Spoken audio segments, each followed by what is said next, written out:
ଝିଅଟିର ଜ୍ୱର ଆସିଲାଣି, ତା ବାପା ବି ଘରେ ନାହାନ୍ତି। ମୁଁ ଏବେ ଝିଅକୁ ଏକା ଛାଡି କେମିତି ଔଷଧ ଆଣିବାକୁ ଯିବି? ମା, ମା, ମତେ ଭାରି କଷ୍ଟ ହେଉଛି ମା।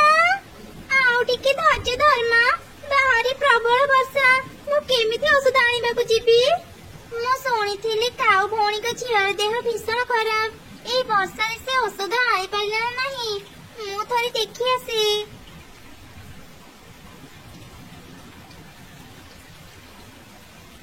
ଆରେ ଚାଣି, ଏତେ ବର୍ଷାରେ ତୁମ ଘରକୁ ଆସିଲୁ ଯେ, ଭିତରକୁ ଆ। କାଉ ଭଉଣୀ, ମୁଁ ପଚାରିବାକୁ ଆସିଥିଲି ତୁମ ଝିଅର ଦେହ ଟିକେ ଭଲ ହେଲା ନା ନାହିଁ? ତା ଜ୍ୱର କମିଲା? ନାଇଁ ଚାଣି, ତା ଜ୍ୱର ଏଯାଏଁ କମିନି। ମୋ ସ୍ୱାମୀ ବି ଘରେ ନାହାନ୍ତି। ଏତେ ବର୍ଷାରେ ମୁଁ ଔଷଧ ଆଣିବାକୁ କେମିତି ଯିବି ବୁଝିପାରୁନି। କଣ ହେଲା କାଉ ଭଉଣୀ, ତୁମେ ଏଯାଏଁ ଝିଅକୁ ଔଷଧ ଖୁଏଇନା? ଏମିତି ହେଲେ ତ ତା ଦେହ ଆହୁରି ଖରାପ ହେଇଯିବ। ବର୍ଷା କେତେବେଳେ ଛାଡ଼ିବ ଜଣା ନାହିଁ। ମୁଁ ଯାଏ ତୁମ ଝିଅ ପାଇଁ ଔଷଧ ନେଇ ଆସେ। କିନ୍ତୁ ଚଢ଼େଇ, କିଛି ଦିନ ପରେ ତ ଅଣ୍ଡା ଦେବୁ। ଏ ବର୍ଷାରେ ତ ବାହାରକୁ ଗଲେ ତ ଦେହ ଖରାପ ହେଇପାରେ। ନା ନା କାଉ ଭଉଣୀ, ଚିନ୍ତା କରନି, ମୋର କିଛି ହେବନି। ଏଇ ଦେଖ, ମୁଁ ଛତା ଧରିଛି। ତୁମେ କିଛି ସମୟ ଅପେକ୍ଷା କର, ମୁଁ ଏବେ ଔଷଧ ନେଇ ଆସୁଛି। ଏମିତି କହି ଚଢ଼େଇ ଶୀଘ୍ର ବାହାରକୁ ଗଲା ଆଉ ଔଷଧ କିଣି କାଉ ପାଖକୁ ଆସିଲା। ଏଇ ନିଅ କାଉ ଭଉଣୀ ଔଷଧ। ଚଢ଼େଇ, ତୁ ଆଜି ମୋର ବହୁତ ବଡ଼ ଉପକାର କଲୁ। ମୁଁ କେମିତି ଯେ ତତେ ଧନ୍ୟବାଦ ଜଣେଇବି? ନା ନା କାଉ ଭଉଣୀ, ତୁମକୁ ଧନ୍ୟବାଦ ଜଣେଇବାକୁ ପଡିବନି। ଆମେ ପଡୋଶୀ, ବିପଦ ସମୟରେ ଜଣେ ଆଉ ଜଣକୁ ସାହାଯ୍ୟ କରିବାନି ତ କିଏ କରିବ? ହଉ, ତୁମେ ବି ଯାଅ, ଶୀଘ୍ର ଝିଅକୁ ଔଷଧ ଖୁଆଇ ଦିଅ। ଏମିତି କିଛି ଦିନ ବିତିଗଲା। ଦିନେ ଚଢ଼େଇ 2ଟି ଅଣ୍ଡା ଦେଲା। ଆଜି ମୁଁ ବହୁତ ଖୁସି। ମୁଁ ଆଜି 2ଟି ଅଣ୍ଡା ଦେଲି। ମୋ ସ୍ୱାମୀ ଆଜି ବଞ୍ଚିଥିଲେ ଅଣ୍ଡା 2ଟିକୁ ଦେଖି ଅନେକ ଖୁସି ହେଇଥାନ୍ତି। ମୁଁ ଏବେ ମୋ ଅଣ୍ଡା ଛାଡି କୁଆଡେ ବି ଯିବିନି। ମୋ ଅଣ୍ଡା 2ଟିର ଅନେକ ଯତ୍ନ ନେବି। ଏମିତି କହି ଚଢ଼େଇ ତା 2 ଅଣ୍ଡାର ଯତ୍ନ ନେଲା। ସେ ତା ଅଣ୍ଡା ଛାଡି ବାହାରକୁ ଯାଉନଥିଲା। ଧୀରେ ଧୀରେ ତା ଘରେ ଜମା ଥିବା ସବୁ ଖାଇବା ସରିଗଲା। ଭାରି ଭୋକ ଲାଗୁଛି, କିନ୍ତୁ ଘରେ ତ ଆଉ ଖାଇବା ନାହିଁ। ଏପଟେ ଅଣ୍ଡା ଛାଡି ମୁଁ ବାହାରକୁ ବି ଯାଇପାରିବିନି। ମୁଁ ଏ କେମିତିକା ଅସୁବିଧାରେ ପଡିଗଲି। ଆରେ, ତୁ ଏ ଫଳ ଝୁଳି ଧରି କୋଉଠିକି ଯାଉଛୁ? ଆମ ପାଖ ପଡୋଶୀ ରିନୁ 2ଟି ଅଣ୍ଡା ଦେଇଛି। ତା ସ୍ୱାମୀ ଚାଲିଯିବା ପରେ ସେ ଅନେକ କଷ୍ଟରେ ତା ଅଣ୍ଡାର ଯତ୍ନ ନେଉଛି। କିଛି ଦିନ ହେଇଯିବ ସେ ଖାଇବା ଆଣିବାକୁ ବାହାରକୁ ଯାଇନି। ତା ଘରେ ଆଉ ଖାଇବା ଥିବ କି ନାହିଁ ଜଣା ନାହିଁ। ମୁଁ ତା ପାଇଁ ଫଳ ଝୁଳି ନେଉଛି। ଏ ତ ବହୁତ ଭଲ କଥା।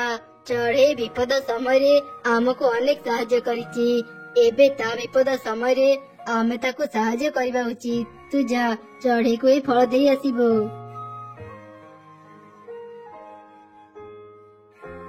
ଚଢ଼େଇ, ଏ ନେ କିଛି ମିଠା ଫଳ। ତୋ ଘରେ ଖାଇବା ସରି ଯାଇଥିବଣି। ଖାଅ ଭଉଣୀ, ତୁମକୁ ଅନେକ ଅନେକ ଧନ୍ୟବାଦ। ଏବେ ମତେ ଭୋକ ଲାଗୁଥିଲା। ମୁଁ ମୋ ଅଣ୍ଡା ଛାଡି ବାହାରକୁ କେମିତି ଯିବି ଚିନ୍ତାରେ ଥିଲି। ତୁମେ ମୋର ଚିନ୍ତା ଦୂର କରିଦେଲ। ଆରେ ନା ନା, ଆଉ ଧନ୍ୟବାଦ ଦେବାକୁ ପଡିବନି। ଆମେ ସବୁବେଳେ ତ ପାଖରେ ଅଛୁ। ତୁ ନିଜର ଆଉ ତୋ ଅଣ୍ଡାର ଯତ୍ନ ନେ। ଆଚ୍ଛା, ଏବେ ତ ଅଣ୍ଡା ସବୁ କେମିତି ଅଛି? ମୋର 2 ଅଣ୍ଡା ଭଲ ଅଛି କାଉ ଭଉଣୀ। କିଛି ଦିନ ପରେ ହିଁ ମୋ ଅଣ୍ଡାରେ ଛୁଆ ବାହାରିବେ। ତାହେଲେ ତ ବହୁତ ଭଲ କଥା। ହଉ ଚଢ଼େଇ, ତୁ ଏବେ ତ ଅଣ୍ଡାର ଯତ୍ନ ନେ। ମୁଁ ଘରକୁ ଯାଉଛି। କିଛି ଦରକାର ହେଲେ ମତେ ଡାକିବୁ। ଏମିତି କହି କାଉ ସେଠାରୁ ଚାଲିଗଲା। କିଛି ଦିନ ପରେ ଚଢ଼େଇର 1 ଅଣ୍ଡାରୁ ଛୁଆ ବାହାରିଲା। ଆରେ ଏଇଟା ମୋ ସୁନ୍ଦର ଝିଅ ଅଣ୍ଡାରୁ ବାହାରିଲା। କିନ୍ତୁ ଆର ଅଣ୍ଡାରୁ ଏ ଛୁଆ କାହିଁକି ବାହାରିଲାନି? ତାହେଲେ କଣ ମୋ ଆର ଅଣ୍ଡାଟି? ନା ନା, ମୋ ଅଣ୍ଡା ଖରାପ ହେଇନଥିବ। କିଛି ଦିନ ଅପେକ୍ଷା କରି ମୋ ଅଣ୍ଡାରୁ ନିଶ୍ଚୟ ଛୁଆ ବାହାରିବ। ନା ନା, ମୋ ଅଣ୍ଡାରୁ ବାହାରି ଗଲି। ତୁମେ କଣ ମତେ ଦେଖି ଖୁସି ନାହଁ? ଏମିତି ମନ ଦୁଃଖ କାହିଁକି କରୁଛ?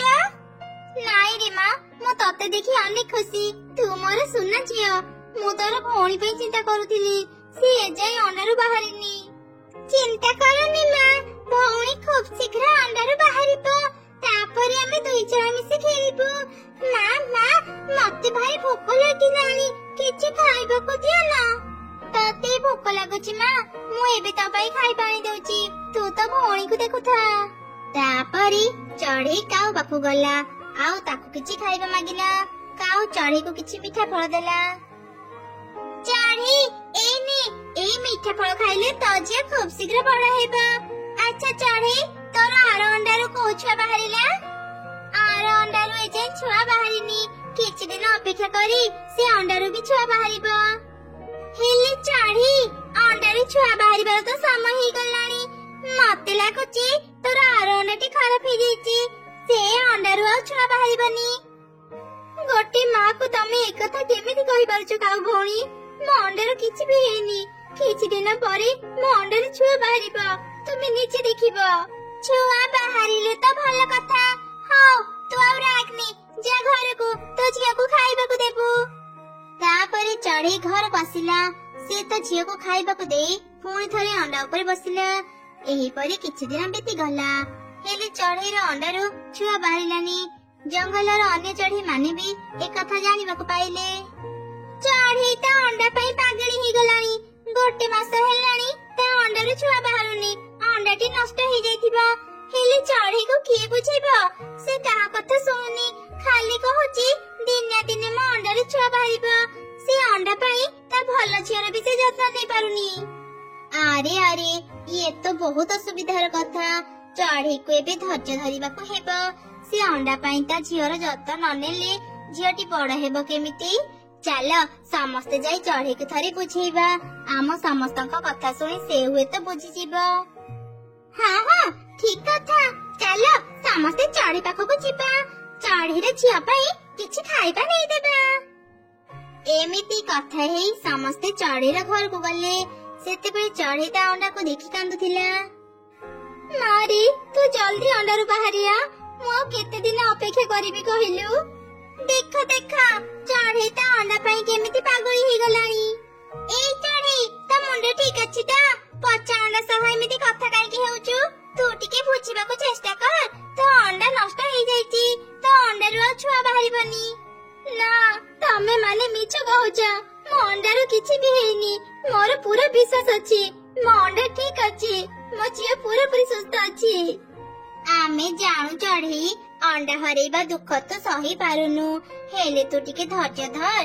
ତୋ ଝିଅ କଥା ଥରେ ଚିନ୍ତା କର। ଅଣ୍ଡା ପାଇଁ ତୁ ତ ଝିଅର ଠିକରେ ଯତ୍ନ ନେଇ ପାରୁନୁ। ତୋ ଝିଅ କଥା ଭାବି ତୁ ଏ ପଚା ଅଣ୍ଡାକୁ ଘରେ ରଖନି, ବାହାରେ ଫିଙ୍ଗି ଦେ। ନା, ମୁଁ ଏମିତି କରିପାରିବିନି। ତମେ ମାନେ ଏଠୁ ଚାଲିଯାଅ। ମୁଁ ମୋ ଅଣ୍ଡାର କିଛି ବି କ୍ଷତି କରିବିନି।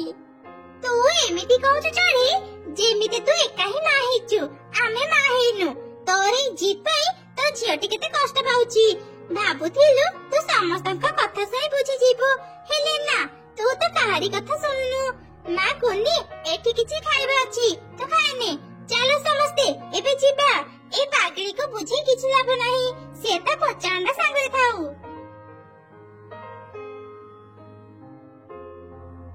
ନା, ସମସ୍ତେ କହିଲେ ଯେ ଅଣ୍ଡାଟି ପଚି ଯାଇଛି।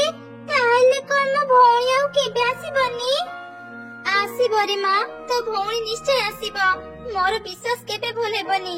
କାଲି ହିଁ ମୁଁ ବୁଢୀ ମାଙ୍କ ପାଖକୁ ଯିବି, ଆଉ ତାଙ୍କୁ ମୋ ଅଣ୍ଡା ଦେଖେଇବି। ବୁଢୀ ମା ମୋ ଅଣ୍ଡା ଦେଖି କହିପାରିବି ମୋ ଅଣ୍ଡାରୁ କଣ ହେଇଛି। ପରଦିନ ସକାଳେ ଚଢେଇ କାଉର ଘରକୁ ଗଲା। ଆରେ ଚଢେଇ, ଏତେ ସକାଳୁ ସକାଳୁ ମୋ ଘରକୁ ଆସିଲୁ ଯେ? କିଛି କାମ ଥିଲା କି? କାଉ ଭଉଣୀ, ମୁଁ ମୋ ଅଣ୍ଡା ପରୀକ୍ଷା କରିବା ପାଇଁ ବୁଢୀ ମାଙ୍କ ପାଖକୁ ଯାଉଛି। ମୁଁ ନ ଆସିବା ଯାଏ ତୁମେ ମୋ ଝିଅକୁ ଟିକେ ଦେଖୁଥାଅ। ଚଢେଇ, ତୁ ଅଯଥାରେ ସମୟ ନଷ୍ଟ କରୁଛୁ। ଆମେ ସମସ୍ତେ ଜାଣୁ ତୋ ଅଣ୍ଡା ପଚି ଯାଇଛି। ଦେଖିବୁ, ବୁଢୀ ମା ବି ସେଇ କଥା କହିବେ। ହଉ, ତୁ ଯେତେବେଳେ ଯିବାକୁ ଚାହୁଁଛୁ ତେବେ ଚାଲ, ମୁଁ ବି ତୋ ସାଙ୍ଗରେ ଯିବି। ମା କୁନି, ମୋ ଝିଅ ଚିକିତ୍ସା ହାତ ଖେଳିବୁ ଯା। ଆରେ ଶୁଣ, ଆମେ ଘରକୁ ନ ଆସିବା ଯାଏ ତୁମେ ଦୁଇ ଝିଅଙ୍କୁ ଦେଖୁଥାଅ। ଆଚ୍ଛା ଠିକ ଅଛି, ତମେ ମାନେ ଘରକୁ ନ ଆସିବା ଯାଏ ମୁଁ କୁଆଡେ ବି ଯିବିନି। ତାପରେ ଚଢେଇ ଆଉ କାଉ ଅଣ୍ଡା ଧରି ବୁଢୀ ଚଢେଇ ପାଖକୁ ଗଲେ। ବୁଢୀ ଚଢେଇ ସେ ଅଣ୍ଡାକୁ ପରୀକ୍ଷା କରି କହିଲା, ଏ ଅଣ୍ଡାକୁ ଦେଖି ଲାଗୁଛି ଏ ଅଣ୍ଡାଟି ପଚି ଯାଇଛି। ଅଣ୍ଡା ଭିତରର ଛୁଆଟି ମରି ଯାଇଛି। ଏ ଅଣ୍ଡାକୁ ଆଉ ଘରେ ରଖିବା ଠିକ ନୁହଁ। ଶୀଘ୍ର ହିଁ ଅଣ୍ଡାକୁ ନଦୀରେ ଫିଙ୍ଗି ଦିଅ। ନା, ଏମିତି ହେଇପାରିବନି। ମୋ ବିଶ୍ୱାସ ଭାଙ୍ଗି ପାରିବନି। ଏବେ ବି ମତେ ଏମିତି ଲାଗୁଛି ମୋ ଅଣ୍ଡା ଠିକ ଅଛି। ଚଢ଼େଇ ଆଉ ଅବୁଝା ହେଇନି, ଏବେ ତ ବୁଝି ଯା, ତୋ ଅଣ୍ଡା ନଷ୍ଟ ହେଇଯାଇଛି। ଚାଲେ ଅଣ୍ଡାକୁ ନଦୀରେ ଫିଙ୍ଗିଦେବା।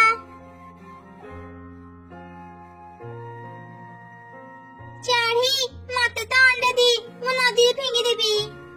ନା, ମୋ ଅଣ୍ଡା ମୁଁ ଦେବିନି, ମୋ ଅଣ୍ଡାର କିଛି ବି ହେଇନି।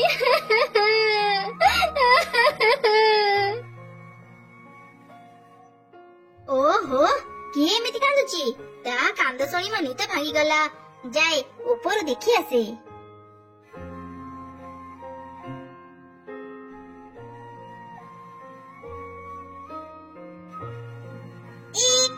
ଜଳପରି, ତୁମେ ଏଇ ନଦୀରେ ରୁହ?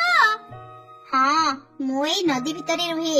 ମୁଁ ଏବେ ଶୋଇଥିଲି, ହେଲେ ତମମାନଙ୍କ କାନ୍ଦ ଶୁଣି ମୋ ନିଦ ଭାଙ୍ଗିଗଲା। କଣ ହେଇଛି ତମେ ମାନେ ମତେ ଟିକେ କହିପାରିବ? ଚଢ଼େଇ ଜଳପରୀକୁ ସବୁ ଘଟଣା କହିଲା। ସେ ଅଣ୍ଡା ମତେ ଦେଲୁ ଚଢ଼େଇ, ମୁଁ ସେ ଅଣ୍ଡାକୁ ପରୀକ୍ଷା କରିବି।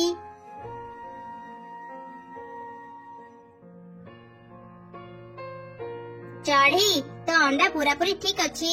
ତୋ ଅଣ୍ଡା ଭିତରେ ଯୋଉ ଛୁଆ ଅଛି ସେ ଭାରି ଅଳସୁଆ, ସେ ଅଣ୍ଡାରୁ ବାହାରିବାକୁ ହିଁ ଚାହୁଁନି। ରହ, ମୁଁ ଏବେ ଅଣ୍ଡା ଭିତରୁ ତୋ ଛୁଆକୁ ବାହାର କରୁଛି। ଏମିତି କହି ଜଳପରୀ ତା ଜାଦୁ ଶକ୍ତିରେ ଅଣ୍ଡାକୁ ଭାଙ୍ଗିଲା। ଅଣ୍ଡା ଭିତରୁ ଚଢ଼େଇ ଛୁଆ ବାହାରିଲା। ଏଇ ଦେଖ ଚଢ଼େଇ, ତୋ ଝିଅ ଏଯାଏଁ ଶୋଇଛି। ତା ମୁହଁରେ ଥଣ୍ଡା ପାଣି ଦେଲେ ଯାଇ ତାର ନିଦ ଭାଙ୍ଗିବ। ରହ, ମୁଁ ଏବେ ତା ମୁହଁରେ ଥଣ୍ଡା ପାଣି ଢାଳୁଛି।